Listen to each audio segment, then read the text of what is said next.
I was in a very small town called Mineola, Texas, about 80 miles southeast of Dallas, 4,500 people at the most, and that's if you believe the Chamber of Commerce lie. Uh, it was hill country. It went to the 10th grade until 2 years before I got to the 10th grade.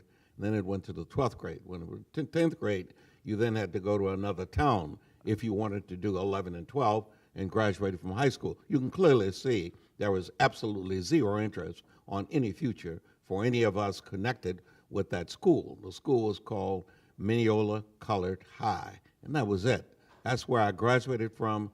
I actually got a scholarship to an agricultural and mechanical college called Prairie View A&M in Hempstead, Texas, and I was shipped off immediately on graduating from high school because you had to participate in the farming and the raising of the food that this black college used to feed the people who were in attendance.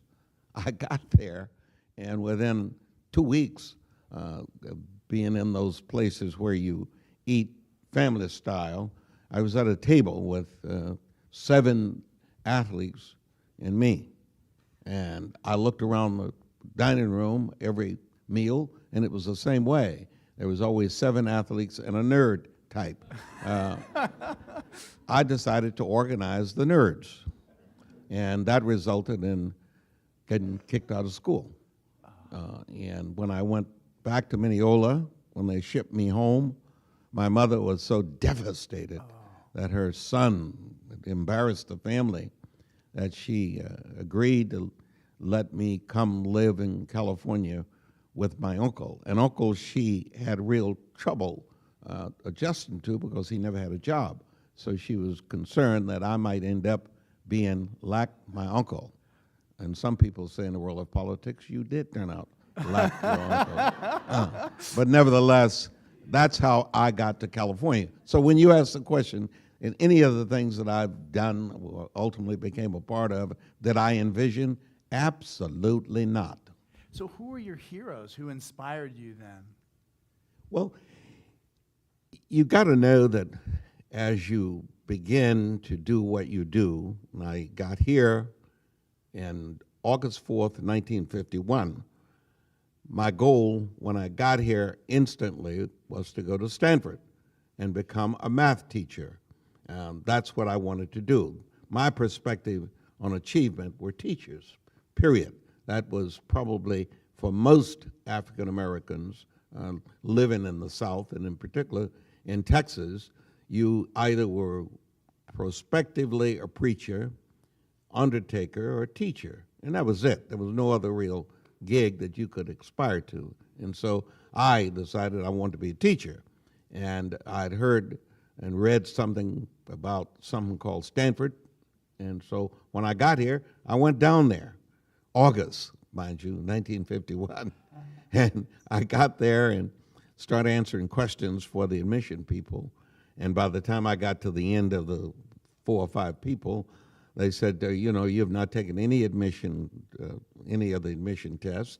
We looked at your various documents showing the high school you went to, and it does not appear as if you've had 1/4 of the subjects that would be required for somebody to enter Stanford. You seem enthusiastic, but you don't seem ready to enter college, and so we don't think we can accept you. Well, I was pleased that they said that because I had already looked at the cost associated with it. And and in those days, they didn't have student loans and scholarships, and they were not concerned about any of those kinds of things, I don't think. But at the end of the line, there was this one guy, tall, white guy, slightly balding. His name was Duncan Gillies. When I got to him for conversation, he said, listen, I really do think you have a lot of talent. I don't work here full time. I'm a part-timer here. I work at a place called San Francisco State College in the Haight, not too far from where you live in San Francisco, based upon your address. They're desperate for students. I can get you into that school without any other qualifications, and it's your job to stay in that school by getting good grades. So and I said, well, how about the money issue? He said, I'm glad you asked that. San Francisco State College is desperate for students. You don't have to worry about the money either. It's a little operation in San Francisco, and that's how I got hooked up. So yes, Duncan Gillies was a great inspiration for me. As soon as I got to San Francisco State, which was like the next 3 or 4 days, it was very clear that the professors there had an abiding conviction that that state college was ultimately going to become what it is today, something far greater on the educational side, and they were determined, and they literally started giving us counseling, all of us, and what have you. I quickly dispensed with wanting to be a math teacher. I looked at what I didn't have and what I'd have to go some other place to get in order to compete in the math program, and I decided, particularly after I met John Burton, who was next to me in line. They lined you up alphabetically. And I met this guy, John Burton, who was, because it was Brown Burton, and he wanted to sell me football cards. Trading cards? Absolutely, perfect arrangement, because I was on my way. So he introduced me to the world of democratic politics. In those days, it was actually independent more than democratic politics, because he was far left of anything in the world. I didn't know anything about left or right, but he was far beyond any reality when it came to, and so he inspired me. And one after another, circumstances became such that those are the kind of people that I constantly met, constantly interacted with, and constantly became associated with, and I long left being a math teacher, long time ago. My mother had convinced me that if I was coming to California, because of the uncle that I was going to live with, I had to join church immediately, and she wanted to hear from the pastor that I had joined church immediately. And lo and behold, that turned out to be Hamilton Boswell over at Jones Methodist Church on Post Street. Now, I didn't know anything about Jones Methodist Church. I had gone to CME Church in Mineola, and I did not distinguish between Jones Methodist and CME. Right. I just went to the first church and immediately signed up when they call you to come up and join. I immediately went up and joined church and met Ham Boswell, and told Ham Boswell, now you got to write my mother. and it's too bad we didn't have Email. That's right. Email would have no, helped. better than that. You want to have a photograph. selfie. Exactly. That's right. Of me standing next to The like altar. this. Right. This would please my mother. Well, and so Boswell did send a note to my mother directly, letting her know that I was there, but he got a commitment from me that I would show up every Sunday morning. And sure enough, I did show up every Sunday morning, because being new to this town, I didn't know anybody. So going to church and to a community center were the first two things, the playgrounds, that I wanted to do to meet other kids, and in particular meet other girls. So it was a godsend that I got hooked up so quickly. Jones Methodist is 1 block off of Fillmore Street. My uncle hung out on Fillmore Street, and it was just perfect, because I could leave Jones Methodist and go to Fillmore and have reasons to be able to go back to Jones Methodist ultimately. So it was a good arrangement for me. So what did you study, and how did the political thing begin? I mean, so you knew you weren't going to be a math teacher. So how did you decide that you were going to have a role in political life? As I said, John Burton was Phil Burton's brother. He was the younger version. Yeah. And he was into politics.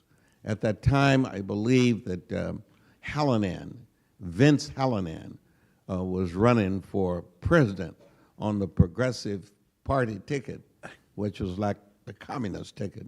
And Burton was very much a part of all of that operation. I simultaneously joined the NAACP. Right. Others got me involved in the NAACP. I became a part of something called the Urban League. All these things I'd never heard of. And my goal was within a year to know more about this city than you could ever learn in that same short period of time, which meant you had to join lots of organizations, you had to attend lots of events like this, et cetera. And that's what I did. And that's how I became, literally within a year, involved in every aspect of life in this city as I could do it. And in those days, San Francisco was still a town that was segregated. We were still living in, black people lived in 3 neighborhoods. They lived in the Fillmore, they lived in Hunters Point, Bayview, and they lived in the Ingleside. The Ingleside were the black people that owned their own single entity homes. The people in the Western Addition were living in, they were renters in multiple dwellings. And the people in Hunters Point lived in the public housing, Petroria Hill and Hilltop and Double Rock and all those things. And they had, you know, like not a great reputation. So I didn't spend a whole lot of time out there. But I did in the other 2 and got to know people, became involved. Every Sunday, practically, there was some event in a church. The NAACP met in the church once a month, and there were major lectures about inequality and the struggle that was going on in the world to change that. This was all before Brown versus the Board of Education, which was not till 1954. It also, you go to the once-a-month meetings with the Young Democrats, and there would be some speaker coming, and it usually was somebody running for office, already holding office, or something of that nature. And so it was an enlightenment and for me to be quickly involved in all the things that I'd never, ever heard of, period. So when you ask me what did I study at San Francisco State, they made it really easy because the first year of your experience, first 2 years actually, they have mandatory requirements. You got a general education. You could take some options, you could exercise some options, but in most cases, it was a pre-assigned program, like these restaurants that serve fixed menus. San Francisco State served a fixed menu for education purposes, and that was good because it gave me time to really determine what I could do. Were you going to all these places at the same time that you're taking the classes at San Francisco State? Oh, yeah. Oh, no. So you're getting an education in the classroom, but you're also getting a tremendous education on what San Francisco was like in the 1950s. Absolutely. So when was the first time you were actually on the ballot? Like how did that? Oh, no. I was 60, 1960. Yeah, exactly, after law school, right? After law school. Yeah. 1960, I ran for the County Central Committee. I was on the Burton slate for the County Central Committee, and I won it. And the County Central Committee in those days was the starter point. 2 years later, I ran for the California State Assembly, and I lost to a 22-year incumbent, Edward Gaffney. I lost by 1,000 votes, slightly under 1,000 votes. 2 days after I lost to Ed Gaffney in '62, I went back and went to every house in the district thanking them for having voted for me. Well, obviously, they had not voted for me. Some of them did. But they didn't. Yeah, that's right. Some of them did. But they were so carried away with the fact that I would come back when he had gone off to do his work in Sacramento. Every day, I spent some time during the course of that day ringing doorbells. 2 years later, in '64, I beat him by 4,000 votes. All because I had just outworked him, period. And by then, in the world of politics, I knew that it was all work because I had been, from the time in college to the time running and being on the ballot, I had been a part of the Democratic movement statewide. and the Democratic movement statewide had been inspired in part by then Governor Brown, not this, Right, not, his dad, not yeah. Jerry's father, Yeah. and other people like Tom Lynch, who was the district attorney of San Francisco and ultimately the attorney general of the state of California. Phil Burton had been a great teacher for all of us because Phil Burton ran for the state assembly, and the guy he was running against died in like the 28th or 29th of September, and he still beat Burton. And Burton lost to a dead man. I mean, but 2 years later, Burton came back and beat a live stiff. And so the process of politicking had become really very much a part of my life. And by the time '64 came around, and I beat Ed Gaffney by more than 4,000 votes, it was just a wonderful way to do it. Yeah, it seemed like it was just a moment of real change in terms of how San Francisco's political and cultural life, what was happening here. And I always wonder what it was like just being a young man and first arriving in Sacramento. You didn't know that you were going to live there for the next 30 years. But what was your impression of it, and how did it change over the time that you were there in the state legislature? Well, I must tell you, going to Sacramento and becoming a member of the legislature in 1964, I had the same kind of confrontational experience I'd had at Prairie View A&M. When I arrived, Jesse Marvin Unruh was the speaker, the legendary speaker. Nationwide, he was probably the best known speaker. He had supported his member, Ed Gaffney, and I had beaten his member. Yeah. No one had ever voted against Unruh for speaker. And when the first thing you do is you get sworn in, and then the first action is to elect the head of the body. In this case, somebody nominated Jess Unruh, somebody seconded, and then they started to call the roll. And when they got to me, I voted against Unruh. That froze everybody. Everybody looked and wanted to know, who is this crazy lunatic? And John Burton, without any, we had no plans as such. John Burton's name came up like 2 later. He joined me. Wow. And then some really nutty guy from San Jose decided, his name was Bill Stanton. He was a PhD in economics, probably the most brilliant member of the California legislature. Yeah. He had been waiting for years for somebody to vote against Unruh and cover for him. So when they got to him, for the first time, 3 people voted against Jess Unruh. Now you got to know that there was more attention paid to me in the other 2 no Unruh votes because nobody had ever done that. And people wanted to know why, what was the challenge. And I did it because he had been against me in San Francisco. Yeah. But I couldn't exactly say that. And so I kind of pulled a Trump. I said I looked at his record and I lied through my teeth as to why I had voted. And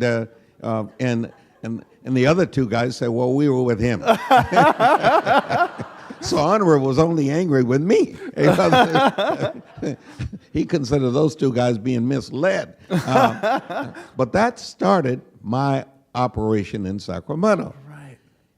Obviously, the Republicans had been waiting patiently for some evidence of displeasure in the Democratic caucus. Suddenly, I was being invited for coffee by these farmers, invited for coffee Right, from the by these Central Valley. Yeah. I mean, I became, like the talk of the town. Everybody wanted to know this Willie Brown guy. Who is he, and what is he about, and how soon will he be challenging Unruh for the speakership? It was amazing. And Jess, of course, retaliated. He proceeded to give me a very bad office. I actually shared an office with another member who disliked Unruh. That fellow's name was Jack Fenton. What Unruh didn't understand is when you do things of that nature, you are putting together people who will begin to plan. Exactly, yeah. And so suddenly we became kind of a anti-Unruh terrorist group. us were set about to embarrass him. Every member gets assigned to committees. Honor assigned me to what he considered to be the most difficult committees I could ever be challenged with. He put me on health because a guy named Byron Rumford, a black man from East Bay, was an honor guy. He was the chair of the health committee, and he ran an operation in which all the decisions were made the night before in a hotel room across the street. Right. And if you were not invited, you had no idea how they had planned the whole operation. Well, I got word that that's how they did it. And so what did I do? I studied every bill in health.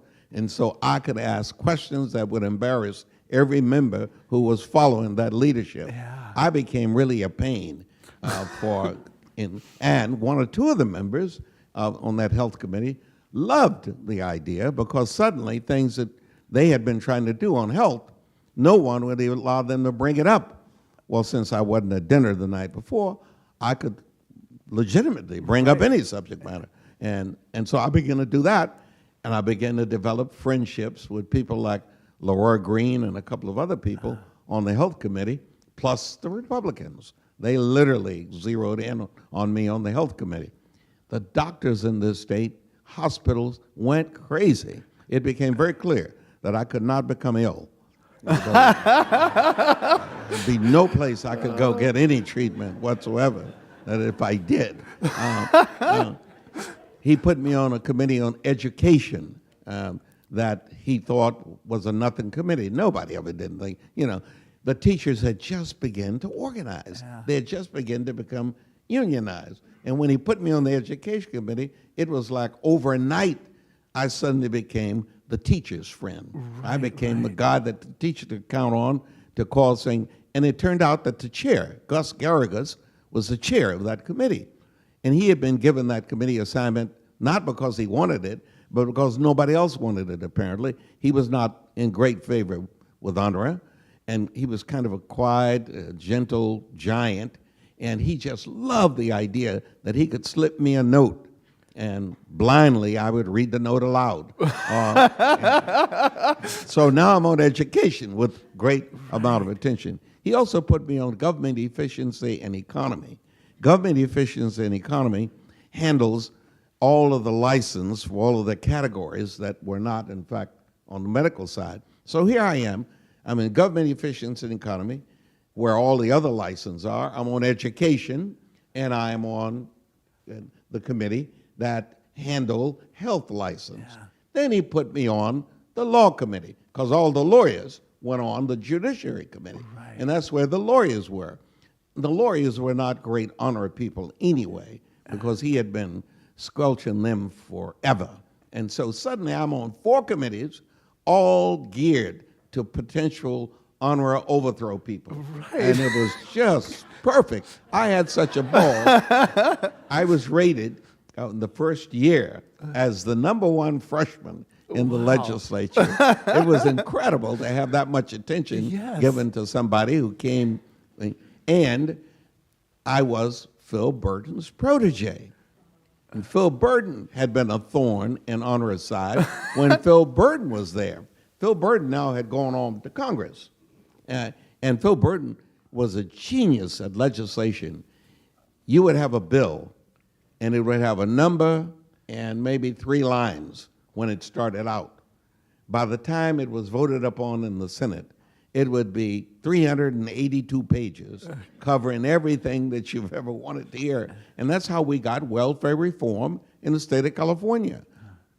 It had been gotten past UNRRA and all the people who wanted to stop it by virtue of not letting them know when you were putting things in that they might have a problem with. Phil Burton did all of that, and we, Burtonites, understood that and had been told by him how to do it, and we began to do it. And so suddenly, my first 2 years were just fabulous because UNRRA decided he needed to seek peace. He came to me and said that we're going to give chairmanships to, now you're a sophomore. Yeah. We're going to give chairmanships, and I'm looking forward to a great chairmanship. He gave me the chairmanship on legislative representation. What the hell is legislative representation?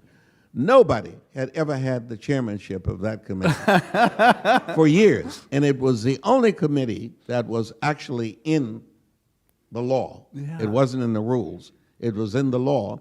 And it was a committee that had been set up when Artie Samish ran the halls of the legislature. Artie Samish was a very powerful lobbyist for the railroad industry, and he at one time controlled the legislature. As a matter of fact, there was a national publication where he had the entire body of the legislature on his knee, as if they were his children, right. showing As a how cartoon. powerful he really was. It was Yeah. a cartoon, but showing how powerful he really was. And so the reaction was, as always, somebody put in and said legislative representation to regulate lobbyists. But nobody had ever bothered with that committee.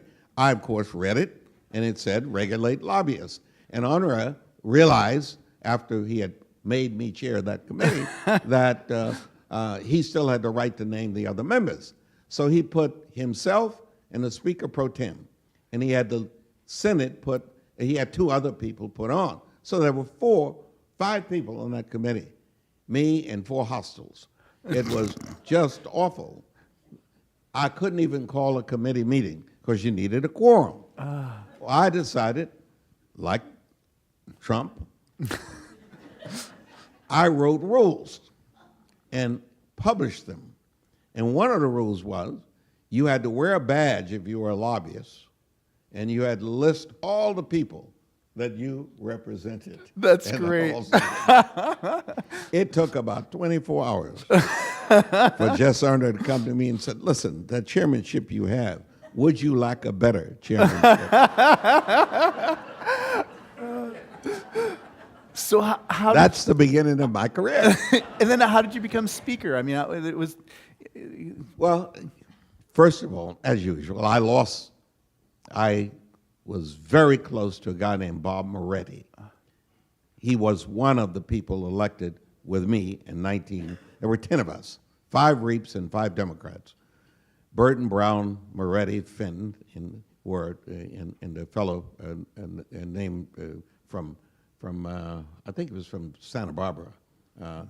And there, so 5 Democrats and 5 Republicans, small class. In that process, Moretti became very friendly. Honor said to Moretti, you got to watch Brown and Fenton and Burton. 3 of the 5 were potential right. hostiles. Well, Moretti fell in love with us. We hung out together. We went dinner almost every night, movies. We played baseball and basketball together, all the things that young guys do. And suddenly Moretti was a great friend.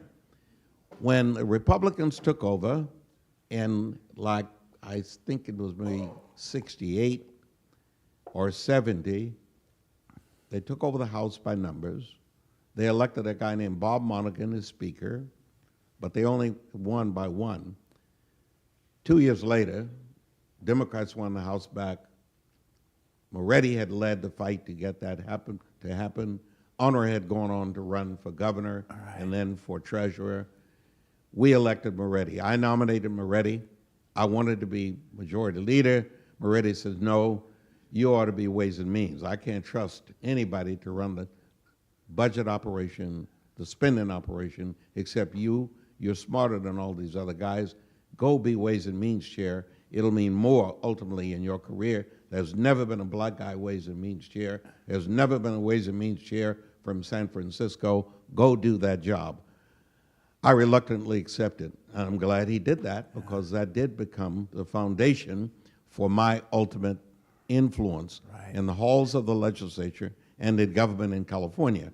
Because as Ways and Means, I literally determined 80 to 85% of every bill or every measure that passed and every law, and I literally did 100% of the funding because we didn't have 2 finance operations, we had 1, Ways and Means.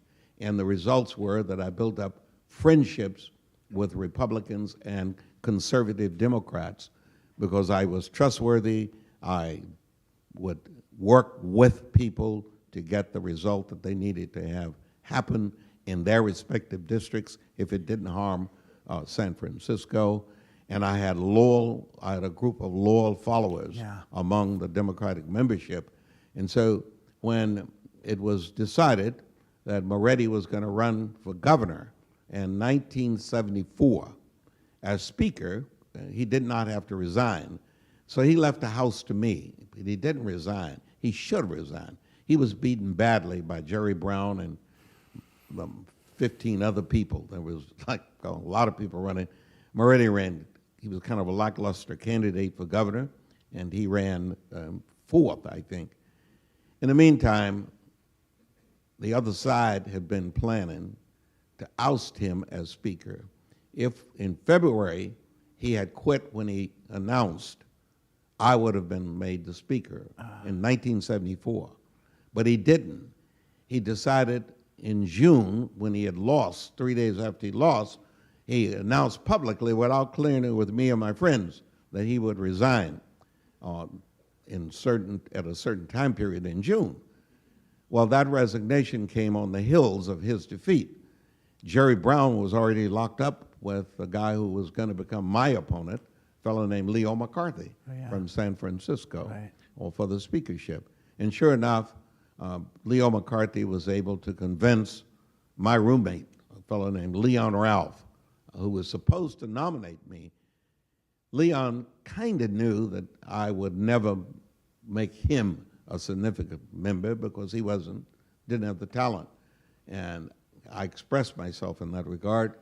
He made a deal with Leo to become the rules chair if he would vote with Leo. I lost by 1 vote. And he failed to nominate me. Nominations are open. And I looked over at Leon and said, what's the story? And with that, Jack Knox out of Richmond got up and nominated me. And as soon as the vote was cast, I lost by the 1 vote. Wow. Marge Fong Yu, the first Asian woman elected, who used to be superintendent of schools and that, with her purse, she got up right in the meeting and went over and whacked Leon Ralph on the head, beat him on the head with her purse because he had double-crossed all of us. So I lost the speakership.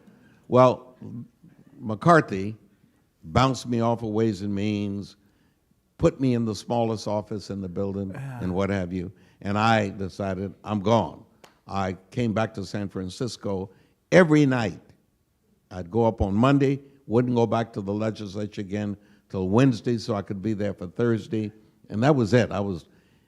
All of a sudden, it became clear that there was a plot to oust McCarthy. McCarthy was also concerned about the honesty among some of his chairmen. He came to me and said, listen, Reverend Tax, I'm going to fire that guy. I'm going to move all these suspected inappropriate actions over to Reverend Tax, and I need you to chair Reverend Tax. Your reputation previously, all I want you to do is just vote for me. I said, hey, Leo, I'm not running against you. Don't even worry about it. I will be in every way what you need to have on Reverend Tax. But you've got to do me a favor. He said, what's that? I said, move the committee meeting to Monday, because I'm not staying in Sacramento overnight. I'm going to come up on Monday morning, be on the floor. You don't have 2 days of session. I'll come back on Thursday, but I don't want to stay up here. And so I will come up, and he did it. And so I became chair of Reverend Tax. Lo and behold, I'm chair of Reverend Tax when Prop 13 passes. So now I drew the challenge of trying to implement Prop 13, which we had all opposed, and which Jerry Brown opposed, but 2 days after it passed, you thought Jerry Brown carried it. He was so involved in trying to make it. And so I wrote the legislation that implemented Prop 13 in this state. That's where you got renters tax credits. I did all those things.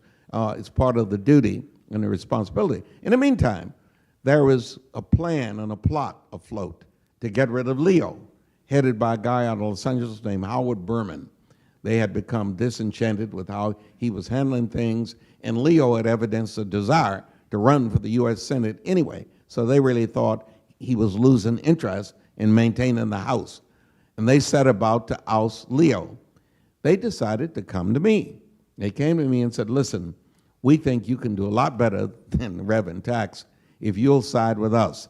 Your 4 or 5 devotees, if they vote with us, we can oust McCarthy right away. So I don't work that way. Under no circumstances. I took this job of being the chair of Reverend Tax. I did all the things that I've done. I'm sticking with McCarthy, and as soon as you walk out of here, I'm calling him to tell him you're planning his demise. Well, the war was on, because from that moment on, the legislature was in great turmoil. Leo McCarthy one day came to the caucus meeting and announced that since he no longer had a majority of the caucus members, he was going to quit as Speaker. And I advised him that the rules didn't say that. The rules say once you are Speaker, until the next election, you hold that job unless 41 people fire you.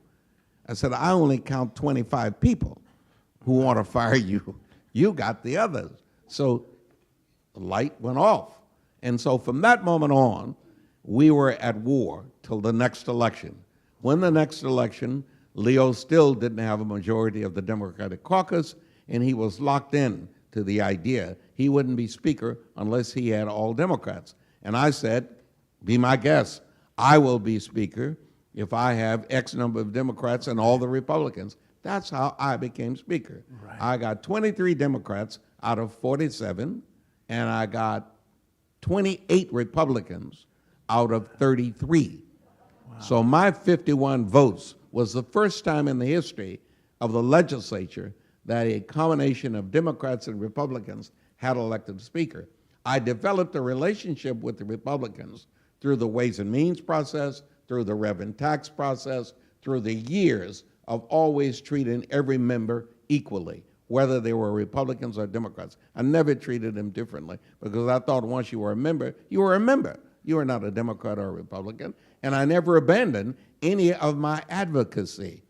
For an example, the whole business of the rights and the independence and the treatment of people who were considered to be gay or lesbians, I, in 1969, introduced the first piece of legislation anywhere in the country to remove criminal penalties for sexual acts between consenting adults. Wow. Period. It took me 5 years. Yeah. It took 5 years of constantly doing that, and obviously I horse traded in every way, but I finally got it passed. Yeah.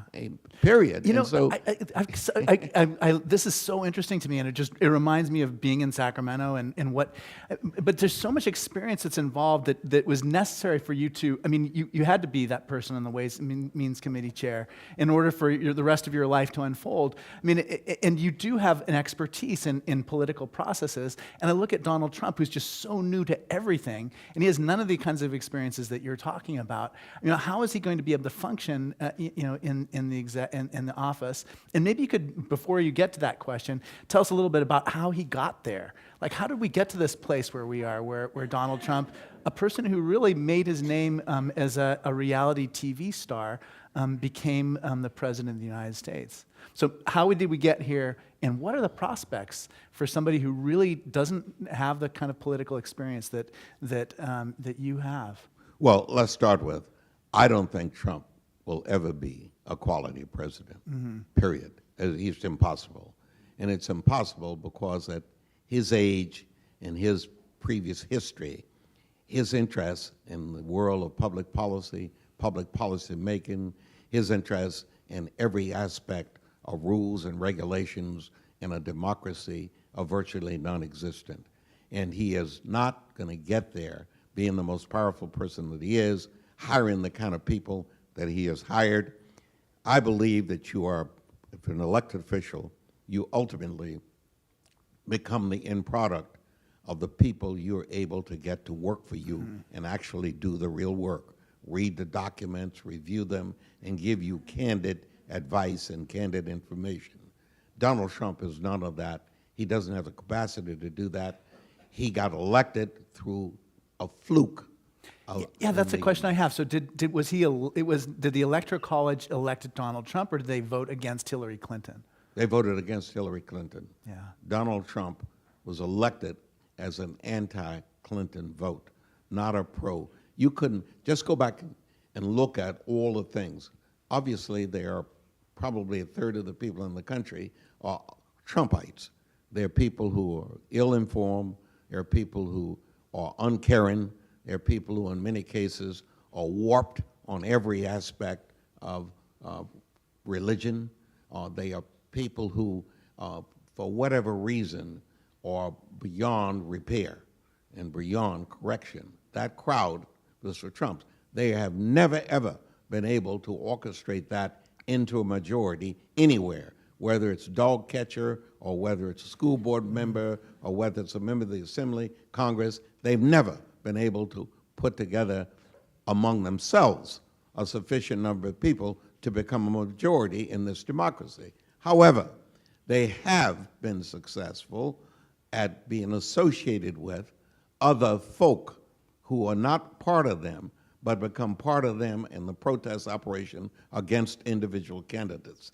Hillary Clinton generated that kind of relationship among the ne'er-do-wells, as I call them politically, and they had an opportunity to speak collectively. At the same time, for whatever reason, many, many good people either stayed home or threw their vote away on some lark, understanding and believing that there could never be a majority for somebody as unskilled and uninformed as Donald Trump. And they were obviously wrong, Right. totally and completely wrong.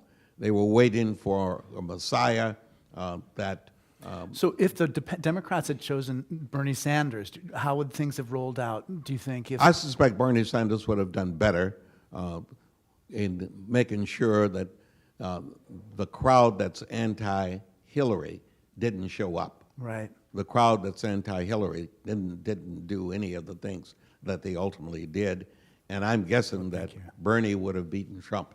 I think anyone would have beaten Trump. I think Bloomberg would have beaten them all if he had decided to run it. It would have been the first time an independent could actually run. Unfortunately for all of us, you should know that probably the most ready person ever for the presidency is Hillary Clinton. Hillary Clinton was more talented. She had held more significant positions and discharged each of those positions with great care and great intellectual capacity than anybody else who'd run, including her husband. Mm-hmm. I think she was brighter than Bill. Just think about it. Hillary Clinton undertook the incredible task of trying to get health care for everybody back in the 90s when he first was elected. She didn't do the first lady stuff. She went about trying to do what Lyndon Johnson did with the Civil Rights Movement and the Voting Rights Act. Hillary tried to do that for health care. So Hillary really was just incredible in terms of her skills and her ability. But simultaneously, she did not push friendliness. She did not push charm. She did not push any of the things that lightweight politicians do naturally. Yeah. And as a result of that, people had an aversion against her, and they don't know why. I do not understand how any woman could vote for Trump over Hillary. It just didn't make any sense whatsoever. So we're starting to get some of the questions, so we're going to pick it up. I'm going to ask you more questions, and we're going to have shorter answers. Does that sound like a good plan? Well, try it. Okay, let's do it. Okay. You are a major architect of Mission Bay. Did you foresee the housing and economic boom it has brought? Absolutely. I thought Mission Bay would do wonders for San Francisco. It would create a whole new neighborhood. I thought that in my private practice of law, because I represented the people who first envisioned Mission Bay. And then when they terminated my legal representation in the early 90s, I ultimately became the mayor. I went back to a fellow who had been gifted, I think, handling Tom Bradley in Los Oh, Angeles. yeah, right. And he had done a great job. He had been hired by CalPERS, who had bought the interest in that particular facility and in that particular dirt. And I went to him and said to him, you know, I think you ought to abandon everything you've done, all the planning that's previously been done. And if I can fix it so that we don't have to put up with the planning department interfering with the vision of producing an incredible research park, an incredible extension of the University of California's operation in the Mission Bay, and if we can, at the same time, put in at least 7,000 units of housing, with at least a third of those units being affordable, it would be a good deal. Yeah, He yeah. came back to me and said, I buy in.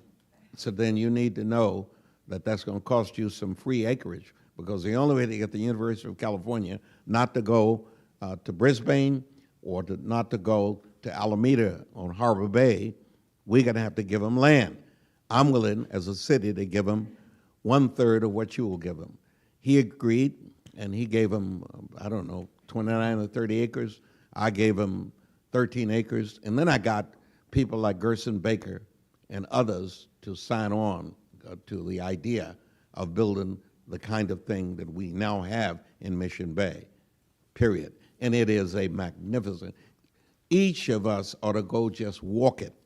It's been beautiful. designed in Yeah, such a way yeah. that you can't drive it. Yeah. I wanted to make sure that it was not going to be a shortcut to anywhere.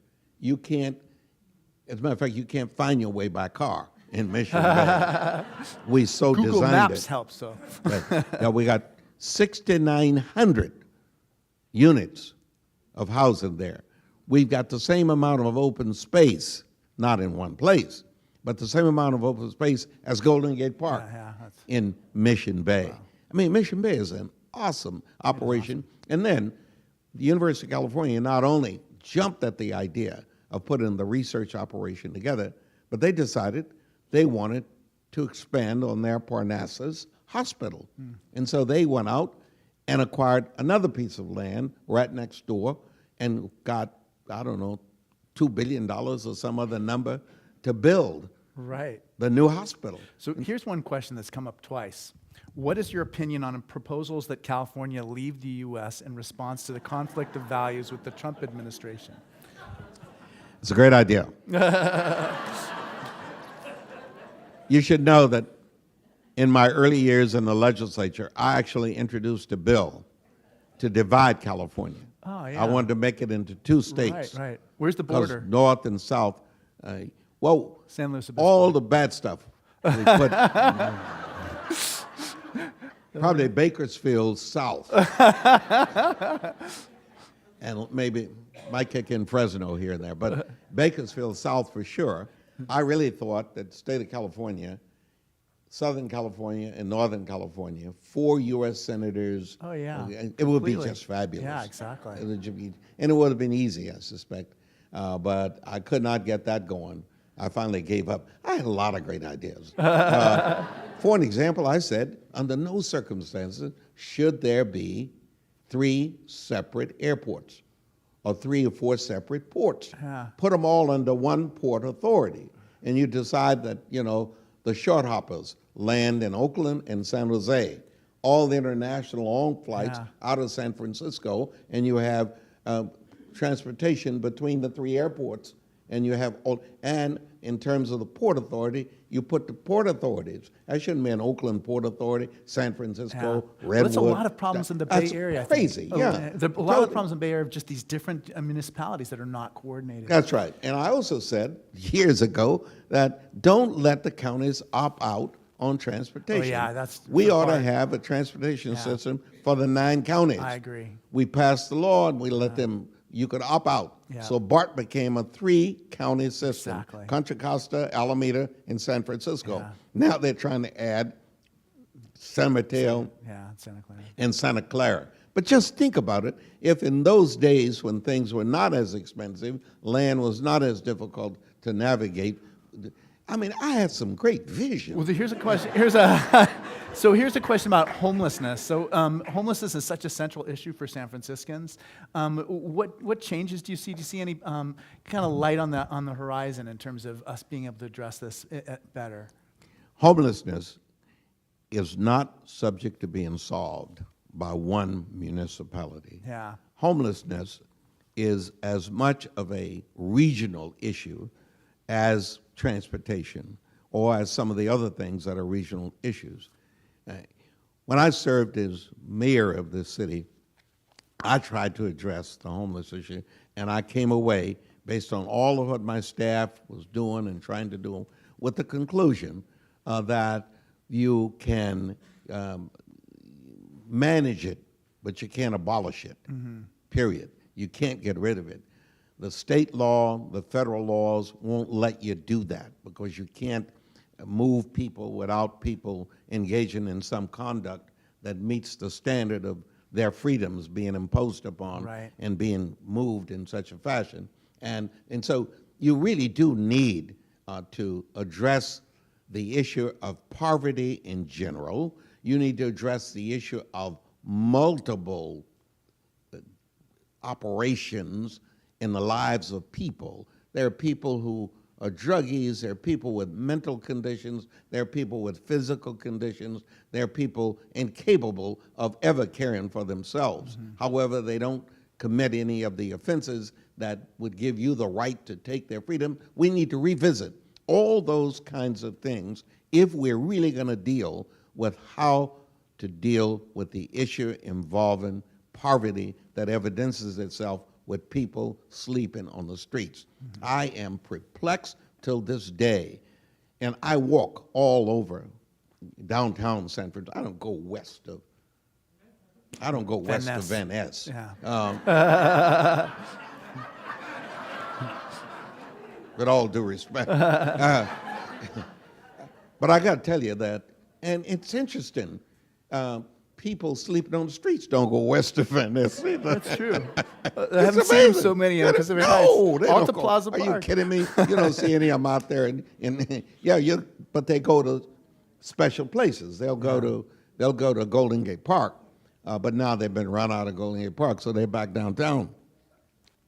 At any rate, we just do not have the wherewithal, either legally or otherwise, nor do we have the political will that would allow us to address the issue. For an example,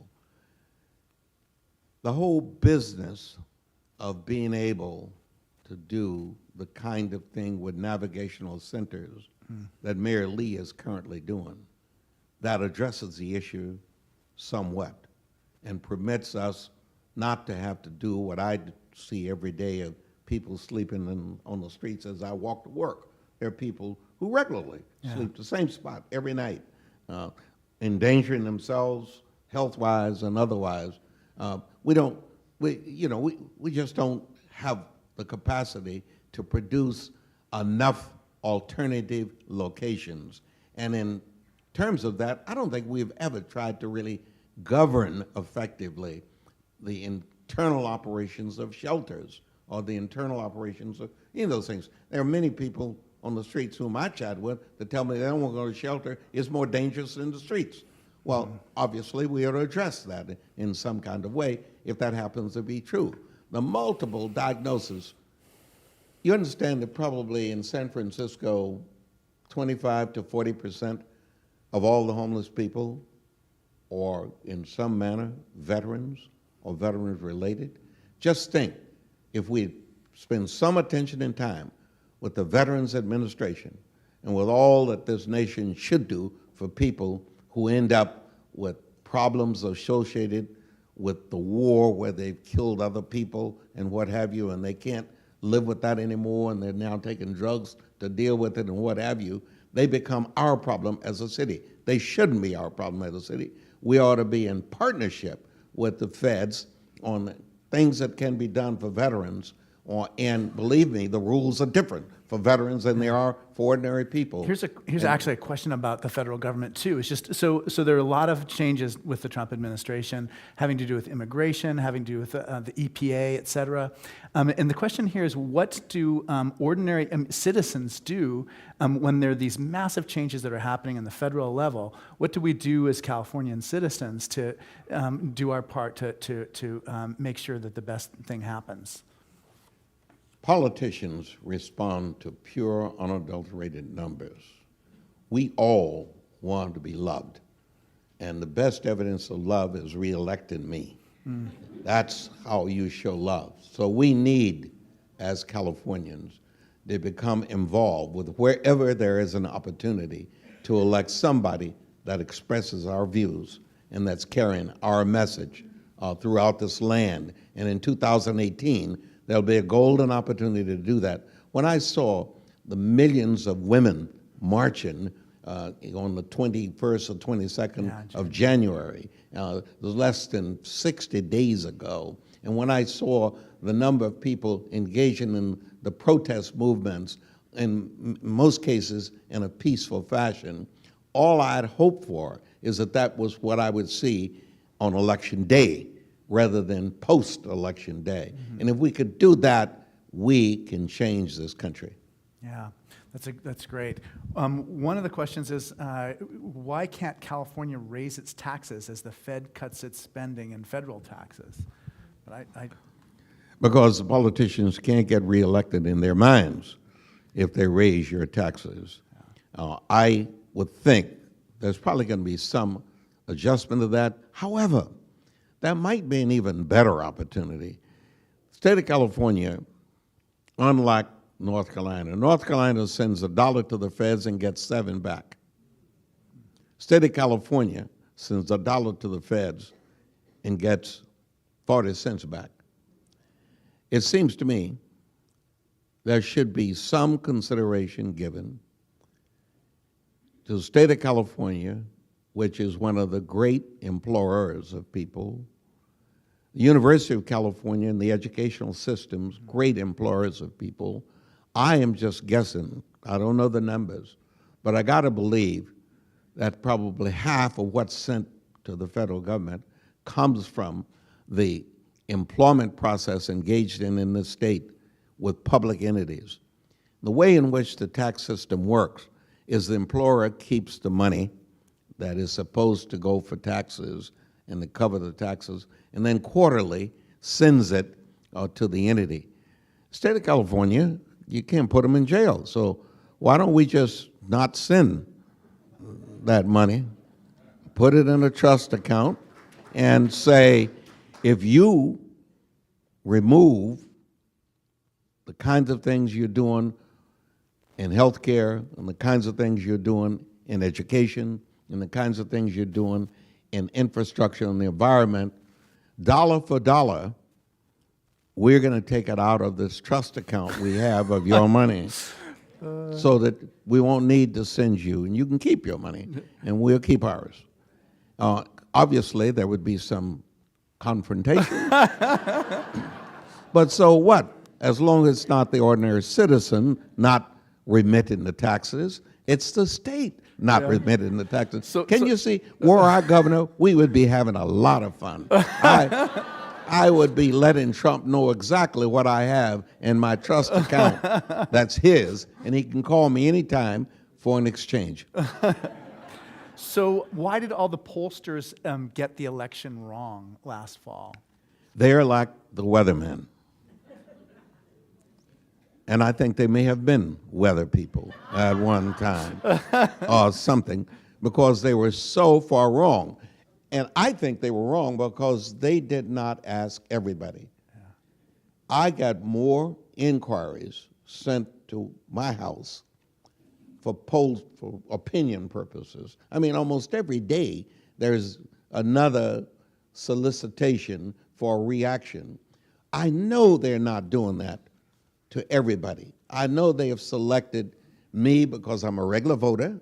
I know they've selected Amy because I've been responsive to comments about issues that are being put before the voters. And so these pollsters have a collection of people, almost like the Nielsen ratings, and that they want your reaction, and they then try to project your reaction as being the true reaction. The Trump people did something that's never been done. The Trump people went to people who had never answered a question before. And when they went to those people, they began to get the impression that those people were not the same as being reported by the pollsters. And the results were they dealt with those people and factored in their views, and the pollsters did not. And the results were the pollsters were totally and completely wrong. When Trump announced in the primary, for the primary, and I think it was probably May of 15, he said he was going to run.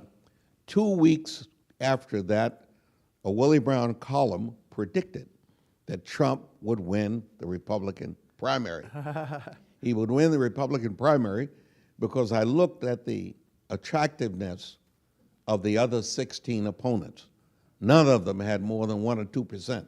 Trump was the only one with double digits on the attractive side by virtue of his reality TV celebrity status. Right. So I knew that he would beat all those people, and he entertained all the way. I mean, he identified Bush, who was everybody's alleged favorite, as low energy and asleep. He identified Ted as lying Ted. He identified Marco as being small everywhere. He identified, I think he identified the woman as having a problem with her face.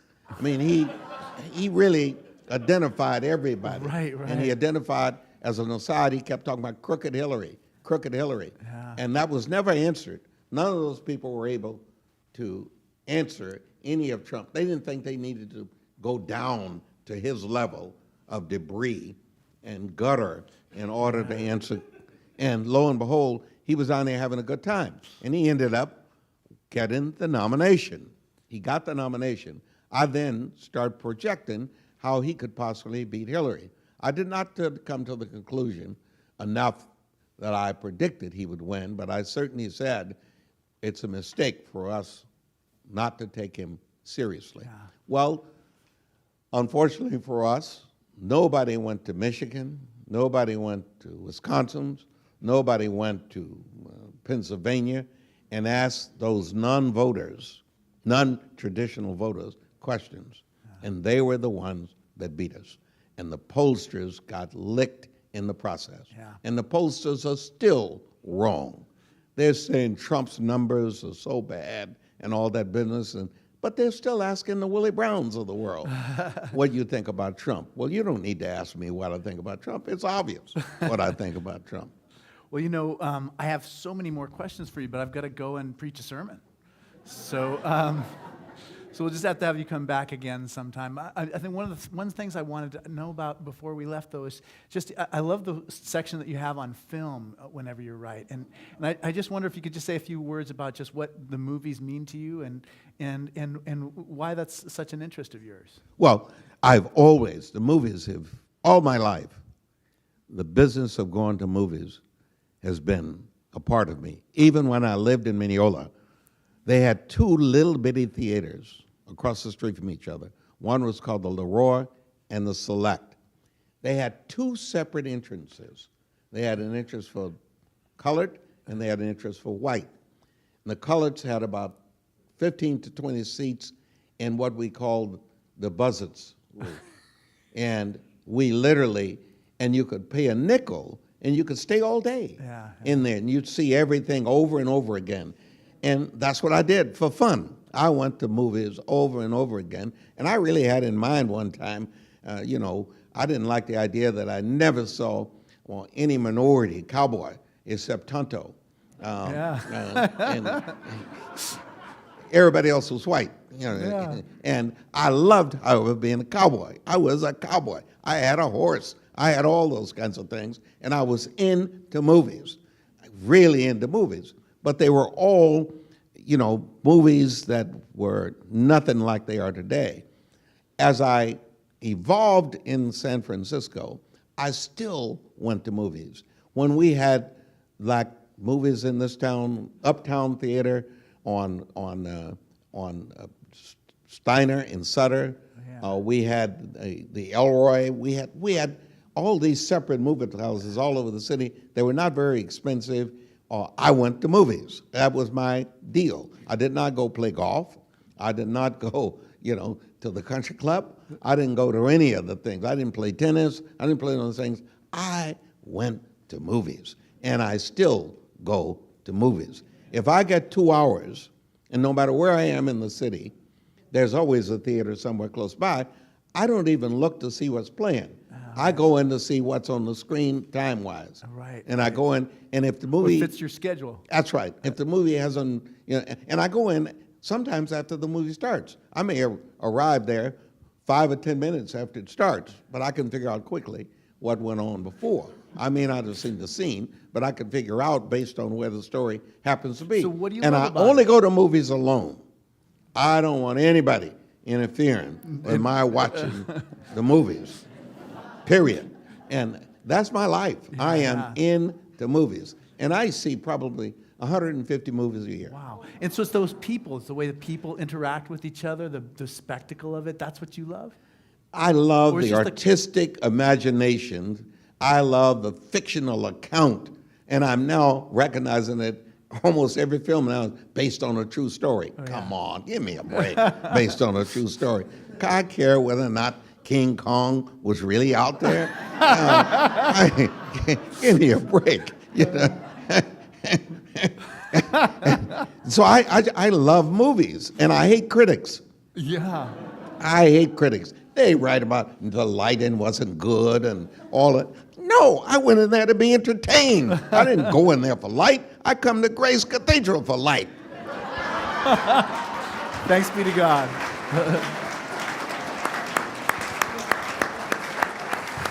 Thank you so much. Such a blessing to have you. All right. It really is.